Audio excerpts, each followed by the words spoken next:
And I think I just really respect the guy even more than Jordan for what he does off the court. I mean, coming up with his own school, the I Promise school, sending, 300, 400 kids to a private institution where if they stay in school, they get good grades. They can go to, even if they get decent grades, borderline bad grades, they can go to a school of their choice on a full scholarship. And there's that. There's how he speaks up against the shut up and dribble movement of Trump and Republicans and others. And I don't like to mention his name very often. You know the guy, Trump. I don't like to talk about him very much. I'm not a big fan. But that's beside the point. What LeBron has done for the world and for his community in Akron and Cleveland, bringing a championship, the first one in 52, 53 years, unbelievable. I mean, the one problem I have with LeBron is him calling himself the greatest. Man, you can't call yourself the GOAT, okay? That's for the people to decide. That's for the people of the world and of the U.S. and of anyone watching basketball anywhere to decide if you are the best, or if Jordan's the best, or if Kobe's the best, or if Wilt's the best, or whoever's the best. Hakeem, Kareem, whoever they think is the best, that's their decision.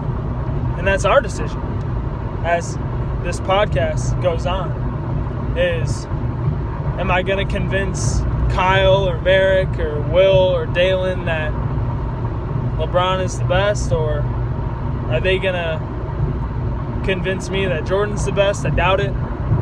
LeBron's already on his 4th ring. He's gone to 10 finals in 11 seasons. He's made the playoffs every year but one. He's played on 3 different teams and won, he's won 3 championships in the Eastern Conference and 1 in the Western Conference with the Lakers. 2 with the Heat, 1 with the Cavs, but he went to the finals 4 times with the Cavs. I mean, the guy is just a cheat code. He's a cheat code, like how Jordan was. You can't stop him. You cannot stop him. You may be able to slow him down for a night, for one night, but 2? No, man, no, bro. That is not happening. That is not happening. He's scoring double-digit points every game. Every game you give him. I think right now LeBron has the record, 300, 400 something games in a row with double digits points. And I mean, he's had his fair share of choke jobs and bad games.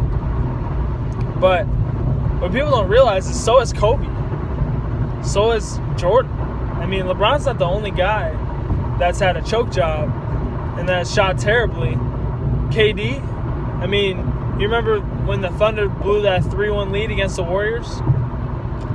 I mean, he was awful. Him and Westbrook were a brick show. I mean, I don't even know what to say. And Clay carried him through that game. Curry didn't have a great game in Game 5, Game 6. So, yeah, Game 6 Clay, man. Game 6 Clay. That's the real GOAT. Or 37-point quarter game, Clay. 37 points in a quarter, man. That's ridiculous. That is just off the charts, incredible. But how I'm going to kind of wrap this thing up as we get close to the 20-minute mark and time starts ticking down is that if you're a fan of music, if you're a fan of sports, if you're a fan of LeBron, if you're a fan of MJ, you got to listen to our podcast and our Instagram Live on Friday. We'll try to have it out to all the different services and all different platforms so you guys can listen along. But, that's all I got to say.